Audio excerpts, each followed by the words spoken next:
Hola, buenas tardes eh, a todas las personas que están aquí en el auditorio del Instituto de Investigaciones Económicas de la UNAM y colegas que están en las sedes por videoconferencia en todo el país y en Colombia, en Costa Rica. No me han pasado la lista completa, pero entiendo que tenemos 18 sedes conectadas en este momento. Eh, Hemos llegado a uno de los puntos cruciales de este curso que se llama Un siglo de movimientos estudiantiles, que es el 68 más cercano a nosotros, el 68 mexicano. Y para hablar en esta sesión, la verdad me da mucho gusto y mucha emoción poder presentar a dos personas a las que quiero mucho, les tengo mucho cariño, han sido mis maestros, no solo en el ámbito académico, sino también en el político, han sido mis colegas, han sido mis amigos y ha sido una de las suertes que tiene vivir en esta universidad, que es poder conocer a compañeros como Sergio Cermeño y Salvador Martínez de la Roca El Pino. Es más, muchas veces uno dice Salvador Martínez de la Roca y la gente no sabe quién es, porque es mundialmente conocido por El Pino, ¿no? Sobre todo desde Rojo Amanecer, yo creo que ya te creciste a la fama, cineasta y todo el asunto. Así es, ¿no? Entonces, como podrán ver, si pasas, adelantas un poquito, le bajan acá un poco, este, para mantener, para resarcir una equivocación de la sesión pasada, voy a decir que esta foto y la que sigue, este, muestran a mis dos amigos. Si pasan la que viene, este, este, desde entonces eran muy guapos, así dije en la sesión anterior, y la verdad creo que no existe un serio problema en reconocer la belleza de nuestras amigas y amigos, ¿no? Este, Insisto, verdaderamente me da mucho gusto que estén aquí, Sergio y El Pino. Hemos compartido miles de pláticas en distintos lugares. Creo que en este auditorio no nos había tocado, ¿no? Nos ha tocado mesas redondas, conferencias, movimientos, en los que nos ha tocado hablar a los tres, pero no en este, ¿no? ¿Eh? Entonces, eh, voy a presentarlos en el orden en el que van a tomar la palabra. Eh, Sergio Cermeño, el doctor Sergio Cermeño García Granados, era estudiante de sociología en la Facultad de Ciencias Políticas y Sociales en 68.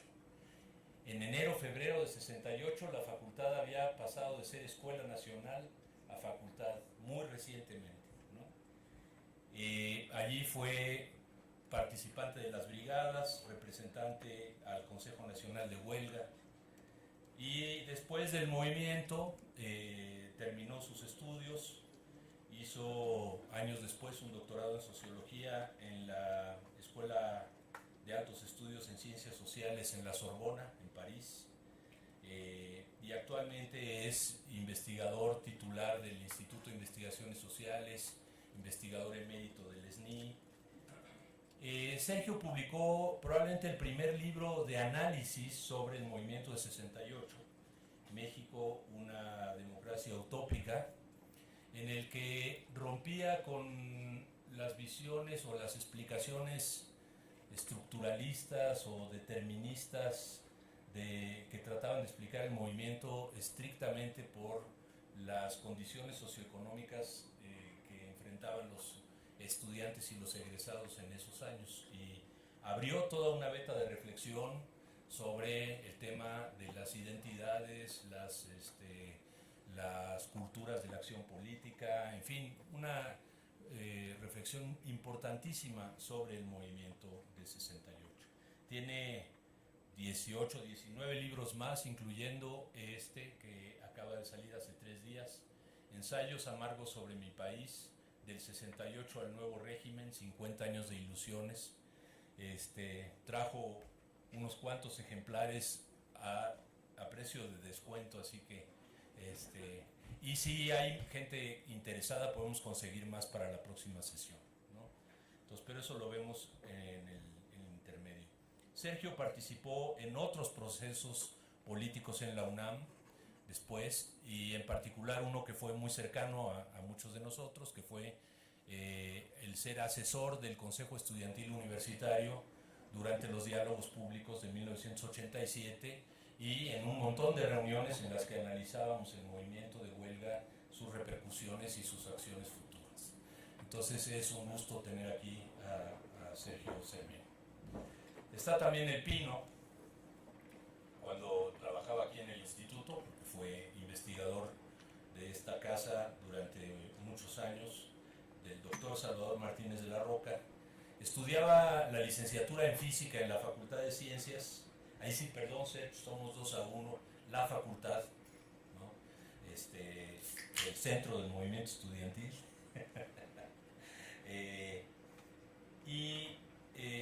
Fue el coordinador de brigadas de la Facultad de Ciencias durante el movimiento del 68, representante también al CNH. Cayó preso relativamente pronto, afortunadamente antes del 2 de octubre. Pasó en la cárcel 3 años, 2 años, 6 meses, 9 días. Y al salir de la cárcel se reincorporó. La foto que ven ustedes ahí es en un acto en el año 71, pocos días antes del 10 de junio, en el que se organizó la recepción de los dirigentes del CNH que habían salido al exilio a Chile y que regresaban, y esa foto está tomada junto con Luis Tomás Cervantes Cabeza de Vaca y Raúl Álvarez Garín de este lado, en el auditorio Che Guevara, cuando era de todos.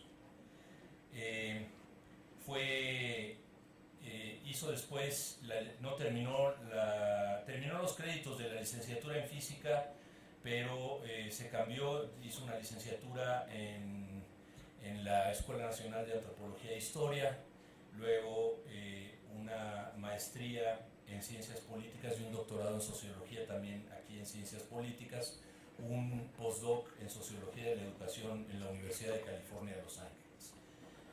Ha tenido muchos cargos, fue fundador del Sindicato de Personal Académico de la UNAM, fue director de difusión en la Facultad de Economía, en fin, sería muy largo de cualquiera de los dos tratar de hacer un recuento. También tiene un buen número de libros publicados, uno que compartimos, ¿no? UNAM, Espejo del Mejor México Posible, Estado y Universidad en México, Estado y Educación y Hegemonía, el centenario de la universidad, en fin, estos resúmenes, sus semblanzas, las vamos a poner en la página están de hecho en la página, para que ustedes las puedan consultar, ¿no? Y las bibliografías correspondientes. Entonces, sin más, vamos a arrancar la sesión. Va a tomar la palabra primero Sergio. Como buen grillo estudiantil, el Pino se reservó el derecho de cerrar la mesa, y Sergio es generoso y nos da el chance de arrancar. Entonces, adelante, y gracias por estar aquí a los dos. Muchas gracias, estoy muy contento de estar en este instituto. Muchas gracias a Imanol por presentarnos de esta manera tan destacada. Este, bueno, tengo entendido que otras audiencias están por ahí y que no todos tienen una visión muy precisa de los tiempos, los momentos, los actores, etcétera, que conformaron ese movimiento. Por decirlo de esta manera, yo era sociólogo, efectivamente, tercer año de la carrera, estábamos en la escuelita, que ahora es una parte de la Facultad de Derecho, un cuadrilátero ahí al final del largo edificio este que se dice que es el más largo de América Latina y quién sabe qué, que es filosofía, derecho, economía, tal. Y el profesor Hernando Córdoba nos dijo a dos compañeras y a mí, al iniciar el movimiento, a los dos, tres, hagan algo útil, hagan un periódico mural. Entonces nos pusimos a hacer un periódico mural. Yo tenía muy mala ortografía y lo mejoré un poco, todavía no mucho, pero arrancamos haciendo el primer número y cuando estábamos haciendo el segundo, llegaron unos compañeros con una edad mayor a la de nosotros y con una mirada más asentada que la nuestra. Y nos dijeron los compañeros del comité de lucha, los que estábamos comenzando a organizar el comité de lucha, vienen aquí estos compañeros, vienen delegados del primer organismo que va a conformar luego el Comité Nacional del CNH, ¿no? El Comité Nacional de Huelga, y ese comité inmediatamente ha decidido que la Facultad de Arquitectura, por su capacidad de diseño, la de Economía, porque todos éramos marxistas y entonces la infraestructura era indispensable para explicar cualquier cosa, y la de Ciencias Políticas, es decir, ustedes para lo que se ofrezca, después de eso van a tener que encargarse de la imprenta de la universidad y en este momento vamos a tomarla. Caramba, dije yo, somos 4 o 6, ¿qué vamos a tomar? No, dice, aquí a la vuelta tenemos otros refuerzos. Dimos la vuelta al edificio y había unos 100 camaradas con tubos, piedras y todo lo necesario para tomar cualquier tipo de edificio. Caray, sin jerseys de fútbol americano. Sin jerseys de fútbol. Eran realmente espontáneos. El primer jalón había tenido lugar entre el 26 de julio y el final de julio, y esto era los primeros días de agosto. Entonces, las dos compañeras se disculparon y los dos compañeros de Economía, Palma y Andrés King, y dos compañeros de Arquitectura, ahí vamos los 5, en medio de aquel grupo tremendo. Llegamos a la imprenta, golpes, patadas, y finalmente abrieron, entramos, el director de la imprenta, un tipo maravilloso, el profesor Moreno, nos dijo, a ver muchachos, orden, levantó las manos, atrás de él estaba el sujeto de la historia, la clase obrera, viéndonos con un odio a los que estábamos de aquel lado, horrendo. Nunca nos imaginamos que pudiéramos estar siendo odiados de esa manera por la clase obrera, que era nuestro, yo creo que entre la novia y la clase obrera, nosotros preferíamos la clase obrera, ¿no? Bueno, el Pino no, pero luego terminó prefiriendo hasta la burocracia, pero y yo con él. Pero arrancamos y Moreno dijo, bueno, ¿quién de ustedes sabe manejar las máquinas y hacer un periódico?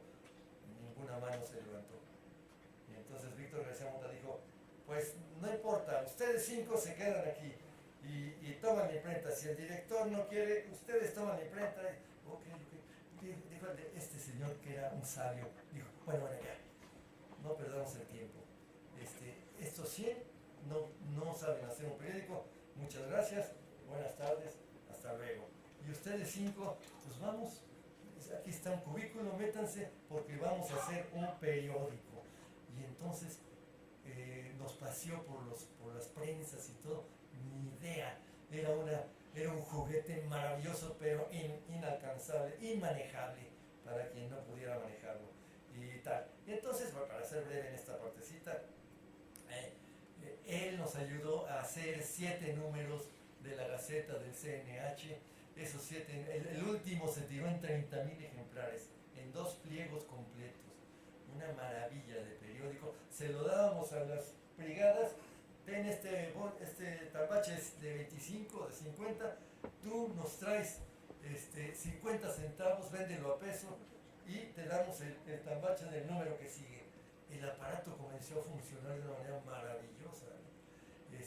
Comenzamos a ir en la noche al CNH, que se reunía tardísimo, y caminábamos por las islas con las bolsas llenas de dinero, ¿no? Comenzó a fluir dinero para el movimiento. No al nivel que decía Díaz Ordaz, estoy luchando contra una máquina, no a ese nivel, pero fue maravilloso como echamos a andar. Bueno, eso ahí terminó, no terminó ahí. Nos metieron a la cárcel el 18 de septiembre por andar tardándonos en salir y llevando unos linotipos que eran en contra de la Olimpiada al horno para evitar que, como era una dependencia de la universidad, pudieran agarrar aquello como prueba de que los universitarios estábamos en contra de las Olimpiadas. Nos tardamos, metimos el dinero echando eso al horno, lo pusimos automático, metimos el dinero en una cosa de luz, nunca volvió a aparecer. Salimos por el macizo que está atrás de la imprenta hacia la Facultad de Filosofía, ahí nos tomó un pelotón y dijo Moreno al oído: qué bueno, no nos encontraron en la imprenta. Ese tipo tenía una claridad. Bueno, de ahí nos llevaron a Tlaxcuaque, hasta abajo, al inicio del 20 de noviembre, se rompió la tubería, estábamos en un estado tremendamente malo, un amontonamiento, y estaba ahí el maestro Moreno con sus 65 años, que nunca abandonó el timón de su barco, ¿no? Y nos decía, Palma Cermeño, ya ven, el enemigo es otro, y nos tiene aquí a todos. Fue una lección tremenda en ese momento. Bueno, hicimos aquello. Yo tuve la oportunidad de tener una beca para ir a Francia, y en Francia llegué, y el profesor Alain Touraine, que me tocó por suerte ser mi director, me dijo: bueno, ¿usted qué? Yo quiero hacer un estudio así como del desarrollo del capitalismo. ¿Qué desarrollo capitalista? ¿Es usted sociólogo o qué? Sí, yo quiero estudiar sociología. Bueno, ¿y no viene usted de México y es sociólogo? ¿Y no estuvo en el movimiento? Sí, así el periódico. Se acabó, me dijo. Va usted a hacer una tesis sobre el movimiento del 68 y punto. Dentro de un mes me trae el primer capítulo en español para que sea un primer capítulo con ganas y... Bueno, ok. Entonces, ahí arranqué. Después él nos entregó un cuadernillo con 250 preguntas que hay que hacerse frente a cualquier movilización social. Maravilloso método, ¿no? Cuando uno se enfrenta a maestros de esa calidad, realmente las tesis salen de mucha calidad. Y entonces la primera pregunta, para decirlo así, o el primer esquema era identidad, oposición y campo de conflicto. ¿Quiénes eran? ¿No? ¿Contra qué o contra quién luchaban? ¿No? ¿Cuál era el campo del conflicto y cuál era su nivel? ¿Era un nivel de cambio de historia? ¿Era un nivel alto? ¿O querían ustedes cambios institucionales de la universidad? Bueno, las buenas preguntas.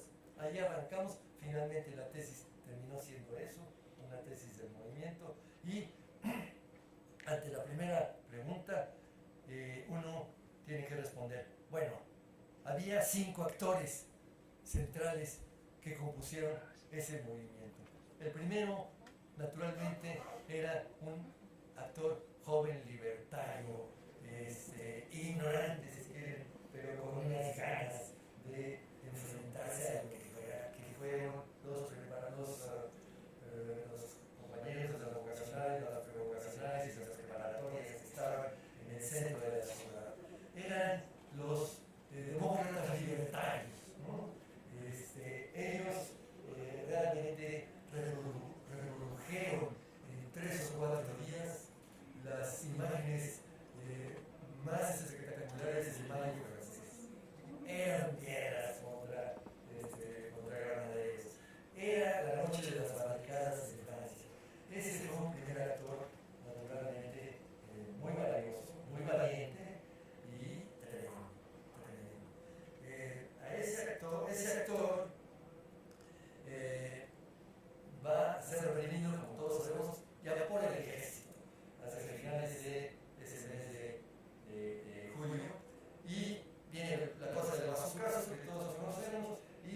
entra un segundo actor que es la revuelta del rector.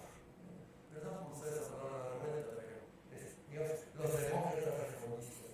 El rector realmente actúa de una manera sorprendente.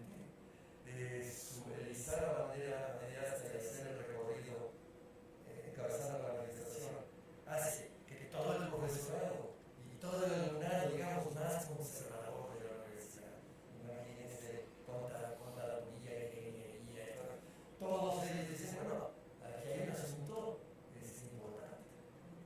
Entonces, entre esa combinación entre este actor reformista y este actor rabioso, que es las jóvenes, y es una combinación muy impresionante. Y además, andarse paseando por el sur de la ciudad genera que pues, las clases medias terminan teniendo una gran simpatía por el movimiento, por lo que pasaba, por la forma en que fueron reprimidos, por la estupidez de haber roto un portón de esa importancia. A esos dos actores se les va a unir un elemento y un actor tercero es muy importante. Nosotros habíamos sufrido durante los 10 años de los 60 una represión constante en contra, ustedes lo saben, primero ferrocarrileros, luego médicos, de los grandes actores externos a la universidad, pero en términos de las universidades, Sergio Aguayo contabiliza 50 intervenciones violentas hacia las universidades en los años 60.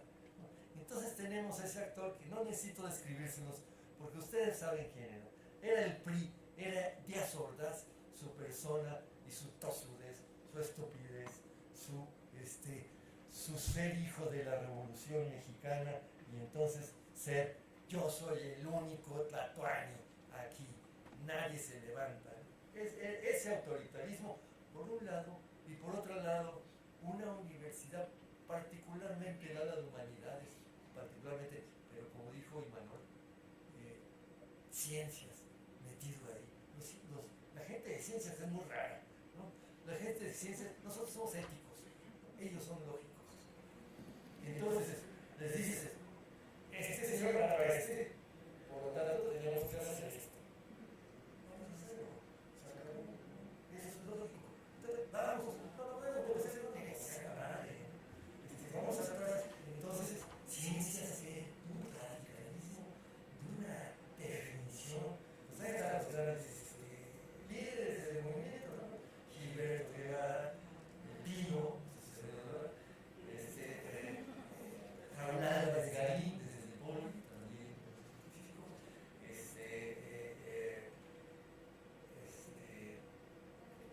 Marcelino Perello, y en fin. Ahí surge un grupo. Bueno, pero lo que estamos diciendo es que ante este panorama de autoritarismo en la universidad se estaba viviendo una verdadera revuelta cultural. Los cineclubs de la universidad eran maravillosos. Nosotros estábamos viendo a Fellini, a Bergman, la nueva ola francesa, a Truffaut, Godard. Realmente nos estábamos llenando la cabeza de una verdadera libertad grandiosa, sexual y también cultural, maravillosa. En los auditorios de la universidad se cantaba a los Ana, se cantaba a Chopin, vino visible, era una fiesta de la universidad. Y entonces ese contraste, ¿no? Esa fiesta maravillosa y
socialismo, del pasaje al socialismo, ¿no?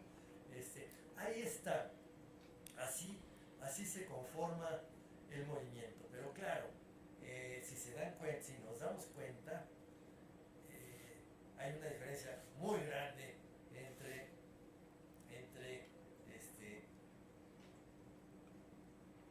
Sócrates Amado Carlos Lemos y el rector Barros Sierra. Y el movimiento era todo eso. Entonces, lo que tiene la acción social en general, pero particularmente nuestro país, y así había sido la dinámica, y así, a pesar de los años 80, 90, volvió a ser la dinámica en este siglo, era una alianza muy, muy amplia. ¿Por qué se hacen las alianzas de ese orden? Porque hay un adversario muy poderoso. Cuando hay un adversario muy poderoso, como era el Estado mexicano, salido de la Revolución Mexicana, podríamos llegar a 10 horas, pero el poder que tenía el Estado mexicano todavía en ese momento era enorme. Entonces, esta alianza va teniendo sus problemas. El rector llega un momento, sobre todo después, ya en septiembre, después del momento brutal que es la manifestación del 27 de agosto, donde Sócrates, Amado Carlos Lemos, dice: esperaremos aquí en el Zócalo al presidente para que nos resuelva las demandas. Al otro día, muchos compañeros del CNH dicen, el CNH, no, Consejo Nacional de Guerra, dicen, fuimos demasiado lejos. No se debió haber planteado así, porque fue la entrada de nuevo del ejército y de la policía en el Zócalo, etc. Todo agosto había sido una tranquilidad increíble. El movimiento estábamos aburridos y ese momento del 27 echa a andar una etapa ya muy difícil, muy peligrosa del movimiento. Comienzan los ametrallamientos al Colegio de México, lo ametrallaron en ese momento, el inicios de septiembre, a la vocacional 7, a la prepa 5, a la prepa 4, bueno, sí, 4 y ahí están los lazos. Entonces hay un cambio ahí de escenario, ¿no? Y la alianza que se forma porque hay un adversario muy poderoso, entonces se forma una alianza muy amplia. Si se dan cuenta lo que reseñó ahorita es una amplitud increíble, ¿no?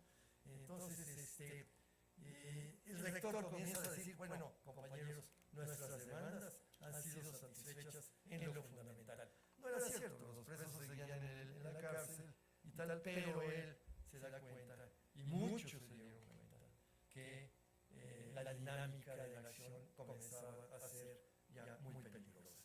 Díaz Ordaz había dicho: hasta donde tenga que llegar, llegaré. Soy el jefe de las Fuerzas Armadas y impondré orden si es necesario. O sea, estaba la amenaza ya de la represión. Al Alpino lo toman preso a lo largo del mes de septiembre. ¿Qué día toman? El 28 de agosto. Bueno, al otro día de desastre. Claro, es que inmediatamente cambian las condiciones. Y entonces, él era la derecha o reformista de la alianza que les acabo de contar, comienza a decir: no, vamos a regresar a clase, vamos a detenernos. Mientras que la más radical, más revolucionaria, digamos, dice en uno de sus últimos documentos, que es maravilloso: México nos está marcando la demanda de aliarnos con campesinos, obreros y pueblo en general para terminar con este régimen autoritario y corrupto, etcétera, etcétera. Bueno, ahí estaban planteadas los dos extremos de esa alianza. Ahora bien, un movimiento se comienza a dar cuenta que puede haber una decisión. Y entonces, digamos, la salida más rápida es buscar el mayor número de alianzas en el menor tiempo posible.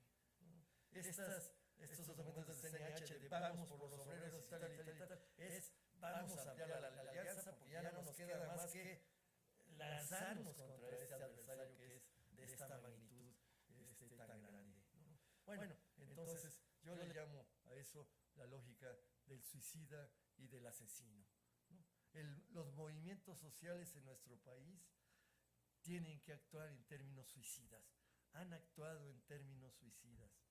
Quizás sí,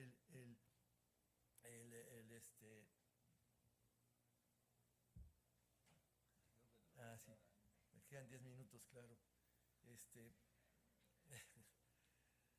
Quizás el movimiento del CEU es una excepción, que no termina en la sangre ni en la confrontación. También los movimientos producto del terremoto del 85. Por ahí hay como una nueva forma de tal. Posteriormente no. Ya el movimiento es un movimiento de confrontación total de la universidad. Bueno, un año de estrados con alambres de púas es brutal, ¿no? Luego, el movimiento de la APO es un enfrentamiento de sangre y de violencia tremenda, el movimiento de Oaxaca de la APO. Luego, el movimiento de Atenco, en aquel primer jalón, termina en una acción brutal, ¿no? Y podemos discutir al rato qué ha pasado con el movimiento, con el zapatismo. Pero en general esta es la dinámica de la acción, de la acción sociopolítica y de los movimientos sociales en México.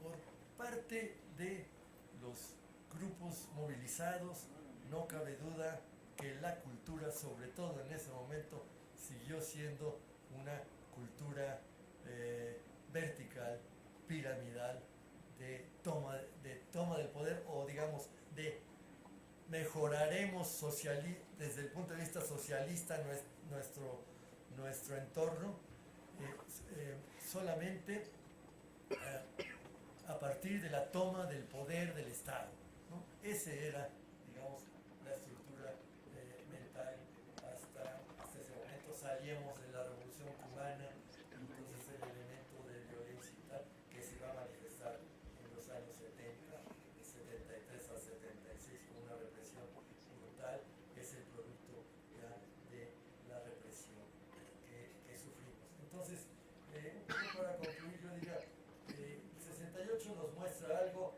que es propio de los movimientos sociales de nuestro país debido a la enorme fuerza del Estado mexicano, y es esa lógica del suicida y del asesino. Chocar y entonces desmantelar la acción, no poder seguir con la organización, quedar completamente truncada por la cárcel, por el hospital, por el Camposanto o por la persecución. Los franceses, en el momento de la UNED, Unión de Estudiantes Franceses, después del 68, se mantiene organizado y tiene logros muy importantes. Mantiene la gratuidad, que no estaba muy en cuestión y todavía existe. Tiene dormitorios importantísimos. La ciudad universitaria se mantiene siendo un espacio abierto para los jóvenes. Hay comedores universitarios por todas partes de Francia, etc. Y la organización se mantiene. Lo propio de estos movimientos sociales, de los nuestros, es que la organización se destroza. La continuidad organizativa de los movimientos desaparece. Entonces es la lógica del suicidio y del asesino, pero también una cultura de fascinación por el vértice, ¿no? Una cultura construida de esa manera debido a dos elementos heredados. Por una parte, el marxismo que heredamos, un marxismo muy confrontacionista, la Revolución Cubana, todas las revoluciones como las que heredamos, el leninismo, y por otra parte, la herencia de nuestro Estado fuerte, nuestro Estado piramidal. El Consejo Nacional de Huelga, lo hemos discutido mucho, inmediatamente toma la conformación del adversario al que se enfrenta. También se vuelve una pirámide. Comienza a nombrar, comités de información, de propaganda, de brigadas, de finanzas, como un Estado, ¿no? Y conforme pasa el tiempo, nombran un comité central, ¿no? Comité central del CNH hacia el final. O sea, es también son dos herencias piramidales que nuestra cultura heredó. Entonces, la lógica del suicida y el asesino y la fascinación por el vértice. Bueno, creo que aquí lo puedo dejar y podemos platicar algunos puntos particulares más tarde. Sergio, muchas gracias.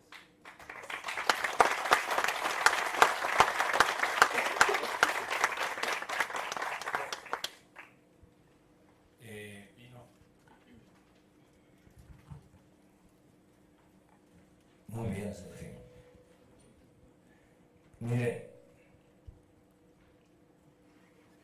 nosotros éramos chavos y yo hasta la fecha sigo siendo marxista.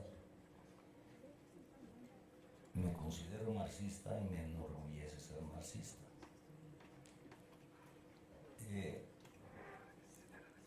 El movimiento surge efectivamente por un problema de represión, pero surge con la marcha de Barrosierra. Y la marcha de Barrosierra fue impresionantemente importante. ¿Por qué? Porque nos reprimían todo el tiempo. Miren ustedes, en 1966 la Universidad Michoacana de San Nicolás de Hidalgo hizo una huelga luchando por una reforma educativa, y su rector se llamaba Elide Gortari, que era el marxista más connotado de filosofía que teníamos. ¿Y qué pasó? Lo que dice Sergio. Díaz Ordaz mandó meter al ejército a la universidad y detuvieron a varios dirigentes. En 1966, en la Universidad de Puebla, a un imbécil rector se le ocurrió clausurar la Facultad de Ciencias. Y resulta que la Facultad de Ciencias era donde se estudiaba el estado sólido a fondo. Los mejores estudios se hacían ahí en Puebla. Eso le generaba dinero a la universidad y con ese dinero podían mantener la escuela de filosofía, la escuela de antropología, etc. Evidentemente hubo una huelga en Puebla. Todos los estudiantes y profesores se fueron a apoyar a los de filosofía, a los de ciencias que le habían decretado clausurar la escuela. ¿Qué fue lo que pasó? Díaz Ordaz mandó meter al ejército a la Universidad de Puebla.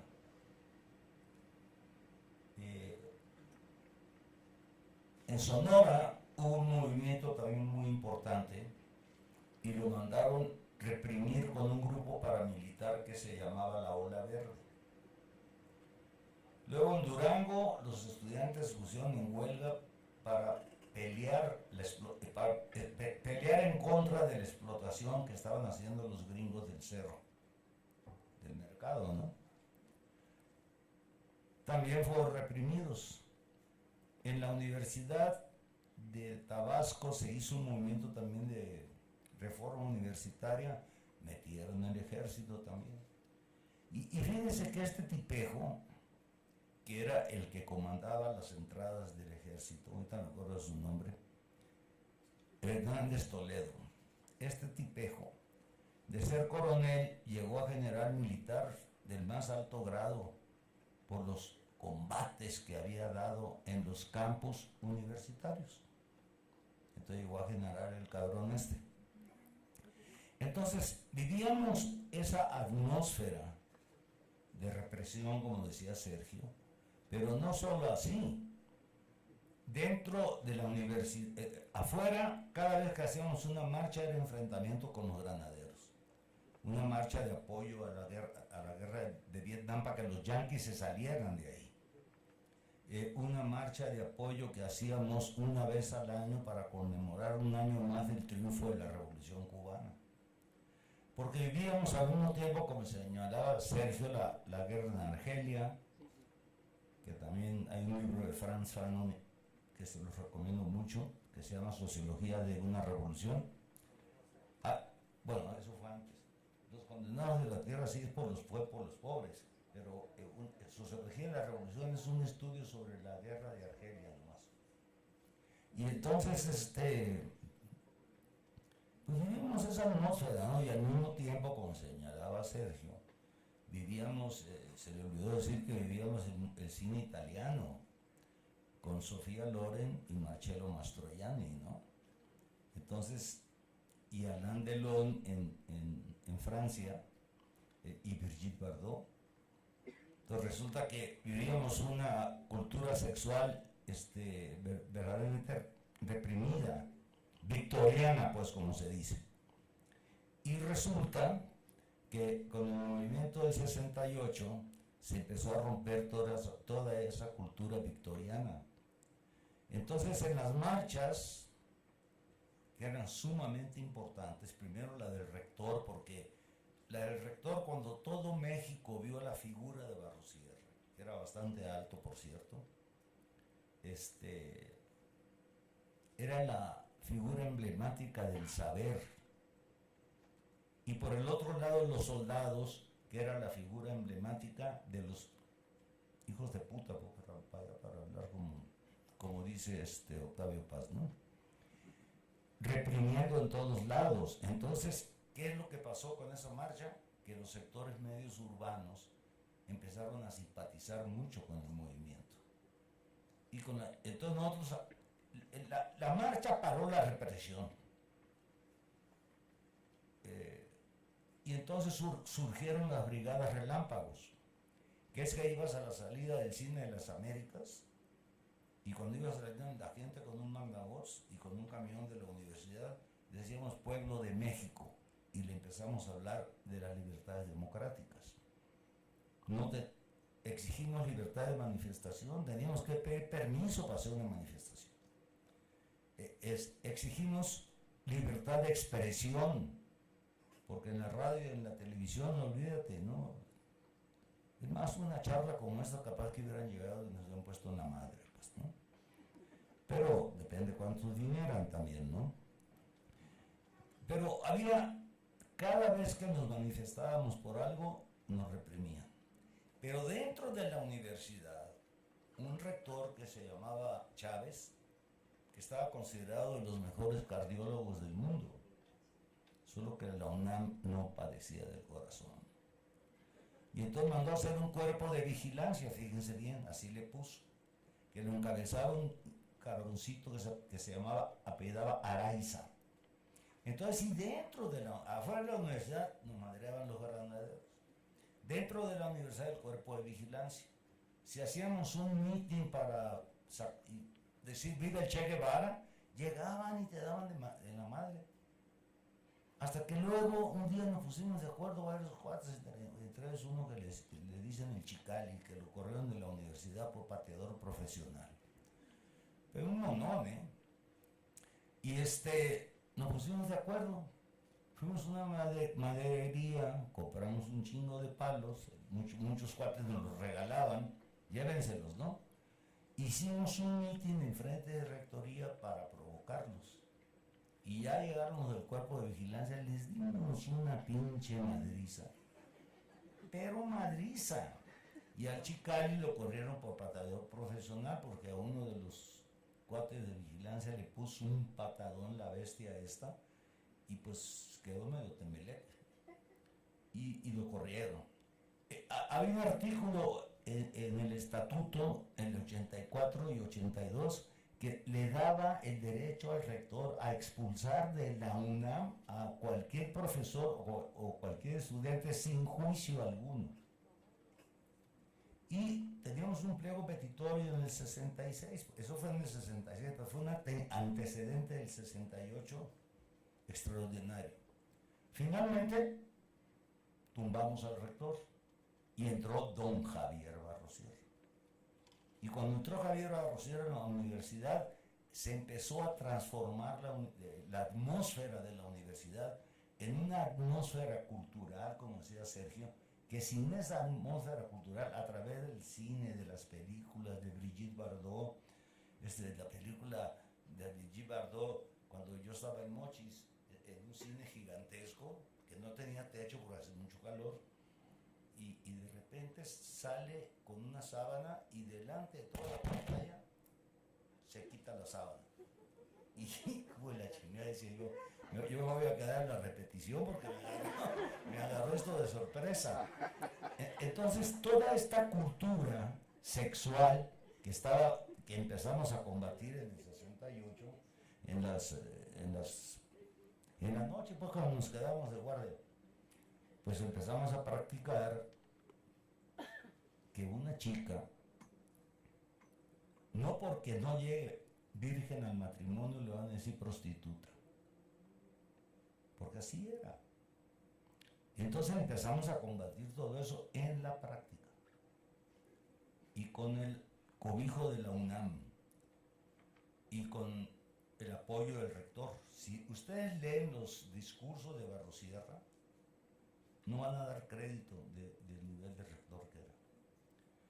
El hecho está en que de repente los granaderos hicimos una marcha, pues, para conmemorar un año más de la Revolución Cubana. Y días antes se habían peleado unos chavos de la preparatoria Ocho Terena y de la vocacional 5 y 7 en el centro de la ciudad. Y siempre se peleaban, como todos los chavos de prepa, jugaban fútbol y terminamos agarrándonos a chingazos, ¿no? Los que perdían porque habían perdido y los que ganaron para que veas y aprendas, ¿no? Entonces, el Poli tenía una organización que se llamaba la FENET, Federación Nacional de Estudiantes Técnicos, que la controlaba el regente Corona del Rosal, priista, pues. Nosotros marchábamos con una organización que se llamaba la CENET, Central Nacional de Estudiantes Democráticos, que era un grupo amplio del Partido Comunista. ¿Qué quiere decir grupo amplio? Que podrías ingresar ahí y no ser necesariamente el Partido Comunista. Porque para muchos de nosotros los pescados, decíamos, ¿no? El acuario, los peces, pues, del Partido Comunista, para muchos de nosotros eran reformistas, ¿no? Nosotros éramos guevaristas. La figura emblemática del Che Guevara era para nosotros, como lo dijo él, no hay profesión más divina que el ser guerrillero. Es lo que se llama el discurso heroico, en términos sociológicos. Y este discurso heroico, pues la verdad que no funcionaba tanto. Por ejemplo, el movimiento feminista no surgió de un discurso heroico, ¿no? Porque es más importante ser guerrillero que ser sociólogo. Pues, para ser guerrillero, pues hubiéramos cerrado todas las universidades, ¿no?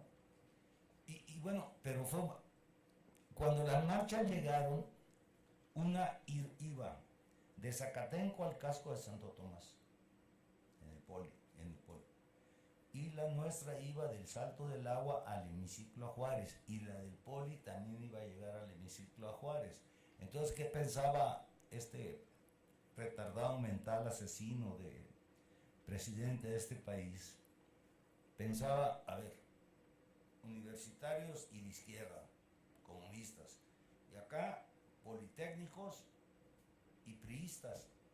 Lo que no sabían es que un año antes, en el 67, una huelga muy importante, porque también a este presidente se le ocurrió clausurar una escuela de agricultura, Hermanos Escobar. Pues todo el Poli se puso en huelga para apoyarlos, y Chapingo también. Y nosotros no, porque estábamos de vacaciones, pero los grupos políticos sí íbamos. Entonces ya se había hecho ya había llegado al Poli una reunión de universitarios y de politécnicos que usaban el equipo de fútbol americano para enfrentarnos también. Pero ya había un trabajo político. Entonces, cuando las marchas se juntaron y que el gobierno de Díaz Ordaz pensaba que iban a empezar los madrazos, que después iban a detener a todos aquellos que ellos sospecharan que querían sabotear la Olimpiada.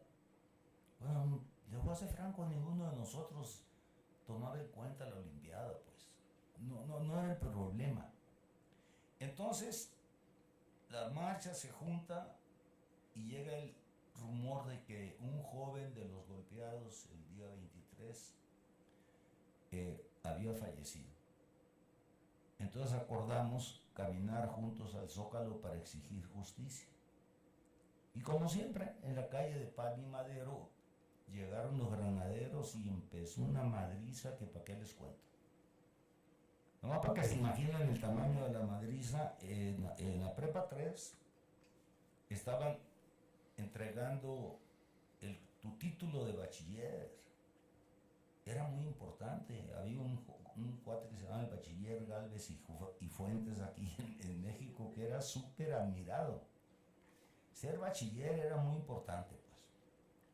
Entonces estaban las abuelitas, las mamás, estaban los hermanos, las novias, todos estaban viendo cómo le entregaban a los jóvenes su título de bachiller. Bueno, se metieron los granaderos ahí y empezaron a golpear a las abuelitas, a las mamás, empezaron a golpear a todo el mundo. Entonces, primero fueron las porras de las escuelas que se unieron, empezaron a agarrar camiones, hicieron un cerco, incendiaron camiones para que no pudieran entrar los granaderos. Y bueno, ya puesto el pie en eso, pues los estudiantes éramos mucho más que los pinches granaderos. Entonces tampoco les fue bien a los granaderos, ni a los granaderos que teníamos dentro de la UNAM, que nos pusimos en toda la madre para hablar claramente, y los granaderos de afuera no podían con los estudiantes. Entonces el día 29 de julio, de repente Díaz Ordaz ordena que entre el ejército. Y contra el ejército los estudiantes no podían. Muchos corrieron, se metieron a la preparatoria 3 y llegaron y con un bazucazo volaron la puerta. ¿Cuántos estarían atrás? Nunca se supo. Deteniendo la puerta, pues, para que no entraran. Nunca se supo. Y entonces agarraron y detuvieron a todos aquellos que señalamos, vámonos al Zócalo, ¿no? Y entonces ahí detuvieron a todo el Comité Central del Partido Comunista y los acusaron de algo impresionante, que habían encontrado en el local del Partido Comunista propaganda comunista. No mames, cabrón. No mames. Nos metieron al bote a todos. Se salvó el mero jefe del Partido Comunista, Arnoldo Martínez Verdugo, porque había una lucecita ahí y no fueron a ver. Y entonces se bajó y le dijeron, ¿usted quién es? El secretario. Y dijo, váyase a su casa. Pero era el secretario del Partido Comunista. Y por eso no cayó a la cárcel. Mire, entonces, obviamente, inmediatamente se da la marcha de Barrosierra el 1 de agosto. No el 26 de julio, no, esa fue una marcha diferente. Y por eso se para la represión contra nosotros. Y entonces empezamos a salir en brigadas, como decía Sergio, boteábamos, juntábamos un madral de lana, por cierto, íbamos y honestamente nadie se metía nada a la bolsa. Lo entregamos a la Secretaría de Finanzas de cada comité de lucha. Destruimos a las FUSAs, Federaciones Universitarias de Sociedad de Alumnos, que eran priistas. Les dimos en la madre y hicimos los consejos de huelga, los comités de huelga. Así fue el movimiento creciendo. El día 1 de agosto, el POLI y los grupos que ya engendraban lo que sería la dirección del Consejo Nacional de Huelga, el vértice se le llama aquí en mi cuarto, pues caminamos y habíamos invitado, los del POLI habían invitado a su director, para que encabezara la marcha, así como los universitarios invitamos a Barrosier. El cuate dijo que sí, y a la hora de la hora, sacatito para el conejo. Le hablaron seguramente de la presidencia y le dijeron: usted no se meta. Pero entonces ya se convocó la marcha por nosotros, ya sin el rector y ya sin el director del poli. Y ya era una convocatoria de lo que sería el Consejo Nacional de Huelga. Entonces, ante la represión que hubo ahí del bazucazo y eso, Barrosierra puso la bandera media asta. Se aventó un discursazo padrísimo. En un libro que escribí que se llama El Centenario de Luzmán vienen todos los discursos del rector. Lástima que no traje uno cuando menos. Y el movimiento empezó a crecer gracias a que pararon la represión. Entonces hicimos otra marcha el día 13 de agosto. Importantísima esta marcha, porque fue la primera vez que logramos entrar al Zócalo, a la casa de Tlatoani, como dijo Sergio. Impresionante. Un madral de gente, para no decirles cuántas, pero como 500,000. Y en aquella época era muchísima gente. Luego se acordó por el Consejo Nacional de Huelga hacer brigadas para que salieran a todas las universidades del país, llamando a que se organizaran y apoyaran y se integraran al Consejo Nacional de Huelga. Fuimos a todas las universidades del país. A mí me tocó ir a la de Veracruz porque había un gobernador ahí que parece que era bastante cardoncito, ¿no? Pero me fui con Hernández Palacios, el que está ahorita todavía de delegado de Tlalpan, Fernando Hernández Palacios. Era de la Facultad de Ciencias, obviamente. Y pues ya llegamos a Veracruz. Yo, como todo sinaloense, traía jeans, traía una camiseta negra de cuello ruso en aquella época, y luego una chamarra de mezclilla también, y la greña hasta acá. Y en esa época tenía greña. Y entonces llegamos al hotel y me dice: ¿usted cuál es su nombre? Salvador Rodríguez, le dije. ¿Y cuál es su profesión? Pintor, se me ocurrió, ¿no? Y pues sí pegaba. Y el otro día fuimos a la Facultad de Derecho con un cuate que se apellida González Prats, pero era un chavillo, guapillo ahí, pero era el gran dirigente de la Facultad de Derecho. Y entonces empezamos a recorrer toda la Universidad de Veracruz. Pero como el papá de Fernando Hernández Palacios era el secretario de Turismo del Estado, pues él nos decía por dónde no nos fuéramos. Y entonces no lograron agarrarnos. Salimos libres de ahí. Entonces al otro día apareció un pinche desplegado en el Excelsior, que le pueden buscar, y si van me dan copia, que dice: señor presidente, Salvador Rodríguez, pintores que no son pintores, llegaron a agitar al Estado. Pero aquí estamos presentes con usted, señor presidente. Veracruz presente. Y al otro día sale en el periódico: toda la Universidad Veracruzana en huelga. Entonces, el movimiento se fue haciendo un movimiento muy grande. Claro, como dice Sergio, muy poderoso, pero como dijo el Che Guevara, el poder está atrás del que trae las armas. Y Fidel Castro también dijeron esas frases. Y nosotros no traíamos armas, pues, ¿no? No lo puedo decir en su totalidad, pero entonces hicimos la marcha del 27, que dijo Sergio, la del 27 de agosto. No, hombre, nomás te voy a contar una cosa. Salimos de Antropología hacia el Zócalo. Cuando el Zócalo estaba a reventar, la última columna de la marcha todavía no salía de Antropología, del Museo de Antropología. Fue una cosa. Y entonces una bola de cuates fueron a hablar con los obispos y todo, y dieron permiso de que prendiéramos las luces de la catedral y que tocáramos las campanas.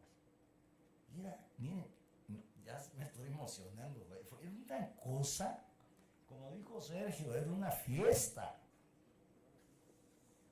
Era una fiesta. una fiesta de los jóvenes y de las jóvenes. La participación de las mujeres era extraordinario, pues. Y pues obviamente esa marcha mostró un poder cabrón. Pero como dijo Sergio, no faltó quien, ese tipejo Sócrates Amadus Campos Lemos, que Amadus yo creo que ni su esposa, ¿no? Dijo que se quedara un grupo para esperar a que el presidente el día 1 de septiembre saliera a dar su informe y lo pararan y le dijeran: usted no da el informe si no resuelve ahorita el pliego petitorio. Pues como dijo Sergio, no manejo este lenguaje de Sergio, no estoy diciendo que sea malo ni nada, es el lenguaje del asesino y de qué. El suicida y el asesino. Pues resulta que no nos dimos cuenta, no es mi caso porque yo no estaba de acuerdo con eso, pero yo me tuve que quedar porque yo tenía que cuidar entre comillas a la gente de la Facultad de Ciencias que se había quedado a hacer la guardia, ¿no? Y entonces llegaron las tanquetas que le acababan de comprar a Francia por el movimiento del Mayo francés, que eran ya tanquetas con llantas de carro, porque las tanquetas de la primera vez que sacaron al ejército eran orugas. Entonces estas se movilizaban rapidísimo. A la 1 de la mañana yo casi choco con un pinche tanque porque había ido a los caldos Zenón a comprar pues, caldo para la raza, ¿no? Gilberto Guevara me había dicho: ando muy cansado, me voy a ir a dormir, si pasa algo ve y despiértame. En la calle de Xochicalco, era una casa de asistencia. Y pues casi choco con el chingado tanque. No, pues ya habían sacado todo el mundo. Entonces ya después vimos que toda la raza iba caminando rumbo al Che Guevara, porque les preguntábamos, ¿no? ¿A dónde vamos? A la UNAM, al Che Guevara. A nuestro auditorio. Hay que recuperarlo, ¿eh? No por un grupito de cabrones, no. Ahí vimos la película Garganta Profunda, carajo. Levante la mano los que la han visto. Los que no, pues todos los demás. Como el de WhatsApp, ¿no? Compadre, ¿cuándo baja ¿cuándo se van a acabar las lluvias? Pues cuando deje de llover. Entonces, era una película muy hermosa de ruptura, pues, decíamos en esa época. En donde había una chica que no había tenido orgasmo nunca. Y entonces va a ver a un psiquiatra. Y el psiquiatra le descubre que tenía el clítoris en la profundo de la garganta. Y como resultó el psiquiatra, como si yo me viera en el espejo, o sea, pues empezó la chica a chupar y orgasmo tras orgasmo tras orgasmo. Es parte del movimiento. Yo estoy contando lo que vivimos y lo voy a escribir. Ya lo tengo escrito bastante, lo tengo avanzado, tengo libros ahí escritos sobre esto, de lo que era la vida cultural nuestra y cómo el 68 fue sumamente importante. No, por eso nos reprimieron de la manera en que nos reprimieron. Sí, me quedan 5 minutos. Me voy a apurar. Se veían las películas, por ejemplo, la primera película sobre lesbianas que vimos, todo era en los cineclubs, afuera estaba la censura. Se llamaba La muchacha de los ojos de oro, una película francesa. Y la chica estaba acá, ¿no? Luego le hacían unos close-up y la raza empezaba a gritar: ¡qué desperdicio! Estábamos iniciando una cultura sexual diferente. Y luego la volvían a sacar y decían: ¡misa! O sea, con lo que hacen las tortillas, pues, ¿no? Y bueno, pero la película fue de ruptura. Y así vimos muchas películas, las de Sofía Loren y Marcello Mastroianni, era la pareja simbólica del cine italiano, ¿no? como Brigitte Bardot en Francia, y la otra, ¿cómo se llama? La que está viva todavía, que es muy fregona. Catherine Deneuve, sí, que está también guapísima. Sigue estando. Entonces los cineclubs, la música, escuchar al rey Elvis Presley, escuchar a los Platters, escuchar y escuchar, mirar a Marilyn Monroe, por ejemplo, ¿no? Las películas de Marilyn Monroe. Las películas, no se puede explicar el 68, como dice Sergio, si no nos acordamos primero. La primera película de rebelión que hubo era de Marlon Brando, El Salvaje. Pero era un peliculón ahí de ruptura, como decían los chilangos entonces, ¿no? Pues de ruptura, hijo. Pues ya hasta perdimos el habla así. Luego, después apareció El Rebelde Sin Causa, con James Dean, Natalie Wood, de la que estuve yo siempre enamorado. No, que no me conoció, por eso no. Y Sal Mineo, un peliculón de ruptura, cuando empuja al papá, el cuate, ¿no? Bueno, en fin, hubo películas maravillosas que, como dijo Sergio, iban cambiando la conciencia de uno. Y se iba creando en la UNAM la atmósfera cultural que permitió el 68. Sí, ese sí, pues claro, como debe ser, cabrón. El 69, decía. Entonces, pues, fíjense bien, le mandaron decir al Consejo Nacional de Huelga que el gobierno ya había nombrado a 2 representantes para iniciar las condiciones del diálogo público. Porque nunca entendimos que no va a haber diálogo público si las reglas del juego no se discuten en privado. Las reglas del juego, no que se negocien las demandas.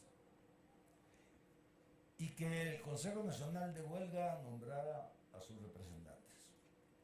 Ellos nombraron a Andrés Caso, que era una persona muy respetada, pero el otro era un amponazo. Jorge de la Vega Domínguez. Y el CNH nombró a Luis González de Alba, que se suicidó el 2 de octubre, a Gilberto Guevara y a un cuate del Poli de apellido Muñoz. Anselmo Muñoz. Y entonces Barroserra dijo: yo ofrezco mi casa como territorio aceptado por los dos bandos, ¿no? A pesar de que habían obligado a que renunciara el pinche Díaz Ordaz. Pero el Consejo Nacional de Huelga se movió, la Junta de Gobierno, intelectuales, porque habían invadido también la universidad. Bueno, era un desastre. Y cada cosa que hacían les salía contraproducente. Y entonces empezaron a discutir y claro, en la primera reunión no se pusieron de acuerdo, pero quedaron que iban a seguir la discusión hasta lograr resolver el diálogo público civilizatoriamente. Y resulta que había citado el CNH a un mitin en Tlatelolco. Y resulta que después iba a haber una marcha de Tlatelolco al casco de Santo Tomás para desalojar a los soldados que todavía quedaban ahí, porque de Zeus habían salido. Y Anselmo Muñoz dijo: vamos a suspender la marcha como muestra de buena voluntad, porque el diálogo de alguna manera ya se ha iniciado. Y se suspendió la marcha. Y se quedaron, el mitin siguió y luego llegó un helicóptero, soltó unas luces de bengala y el ejército entró y empezó a tirarle balazos a todo mundo. Y unos cabrones que habían organizado, que se llamaba el Batallón Olimpia, los habían metido al edificio donde iba a ser el acto, tercer piso del edificio Chihuahua. Y salieron los del guante blanco y empezaron a tirarle al ejército también.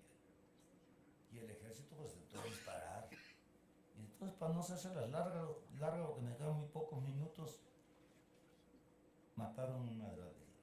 A quien le interese, vayan al periódico El Universal y que les enseñen el archivo del Universal y van a ver fotografías de una masacre tremenda.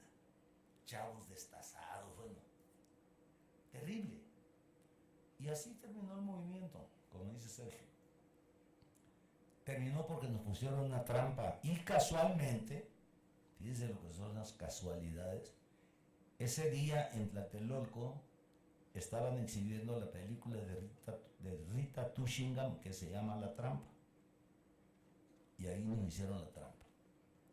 Y claro, pues metieron al bote un madral de gente, ¿no?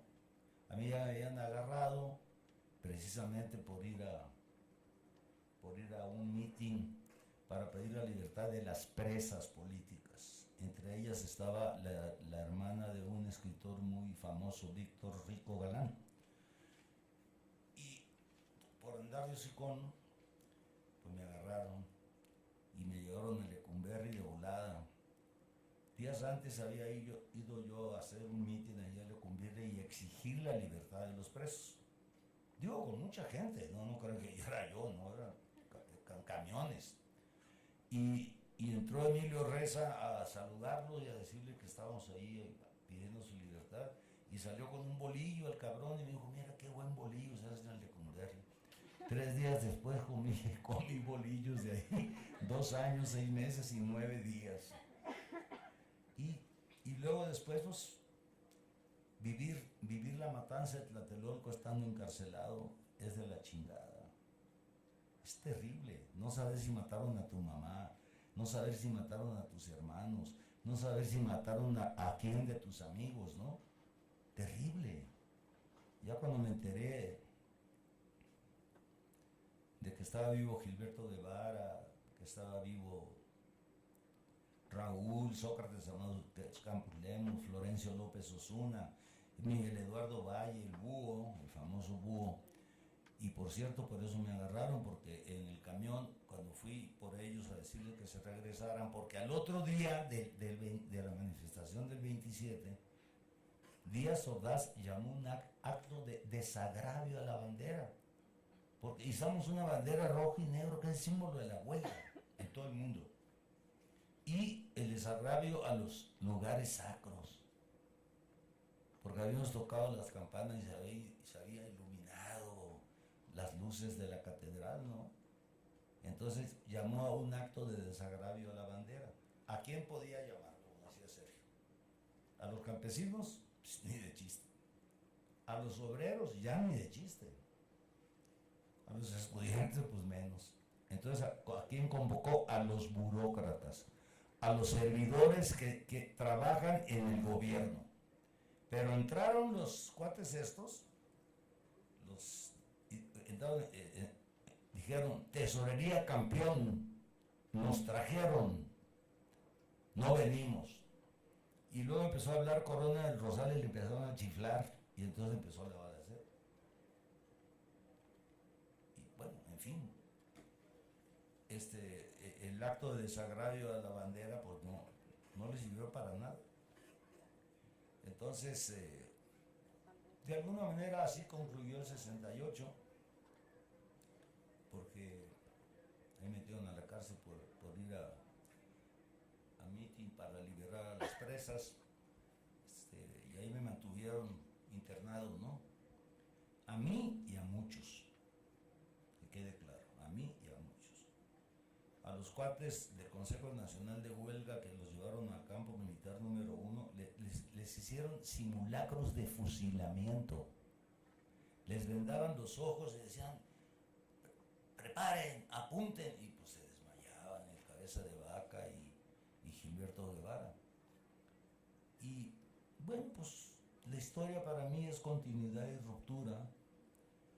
Sergio es un verdadero sociólogo de muy alto nivel que le gusta mucho estudiar las rupturas, pero a veces se le olvidan las continuidades. ¿Qué tenemos ahorita? Ya termino con esto. Dice Marx en un artículo que se los recomiendo mucho, aunque ya no está de moda, que se llama Las revoluciones burguesas. Dicen que en todo movimiento político siempre hay una demanda central. Ejemplo, tierra y libertad. pero que durante el transcurso del movimiento van surgiendo demandas que le dan cobertura a la demanda central. ¿Ok?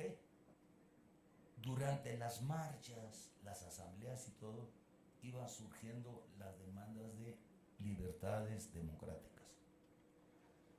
Que todo hombre o mujer y mujer que nazcan en México tienen derecho a tener el partido político que quieran, la ideología que deseen, la religión que deseen, la sexualidad que deseen. Todo eso se llamó las libertades democráticas. Concluyo, las libertades democráticas son epocales. En cada época surgen nuevas y por eso el 68 trascendió, no por el pliego petitorio, no, por eso, por la lucha por las libertades democráticas, que son epocales y que hay que defender la democracia todo el tiempo. Esa es una de las herencias del 68. Por ejemplo, en el 88 surgió una nueva demanda, que era que se respete el voto por la trampota que le hicieron al ingeniero Cárdenas. Después, a los homosexuales en nuestra época los agarraban, los golpeaban, los violaban y los mataban. Entonces nosotros logramos la sociedad de convivencia. Yo era diputado del DEF. Después la otra que vino, que se casen. Y luego que adopten. ¿Qué diferencia de vida? Ahora hacen una marcha por el orgullo homosexual, donde cada vez veo yo que va más gente. Porque cuando se dijo salgan del closet y todo el mundo los va a respetar y ustedes tienen derecho a tener la sexualidad que quieran, ese es otro México. También esta parte del otro México es el narco, el crimen organizado, la pinche corrupción que hay, etcétera, etcétera, esa parte también. Por ejemplo, ahora sí voy a terminar, Imanol. En el 68 prácticamente no había rechazados en la UNAM, ni en el Poli. La UAM nació en el 71, cuando salimos de la cárcel nosotros. Y se había rechazado inmediatamente el movimiento y los tenían que registrar. Ahora, cosa que no había en el 68, cada año entre la UAM, la UNAM y el Poli, cada año hay 300,000 rechazados. Y luego dicen estos cabrones, vamos a hacer una política para recuperar nuestros cerebros que se quedaron. Y aquí la política es el aborto de cerebros, ¿no? Porque cuando ves 300,000 jóvenes marchando, ¿cuántos genios no hay ahí? Si les dan las condiciones de estudio, yo creo que todos. Muchísimas gracias.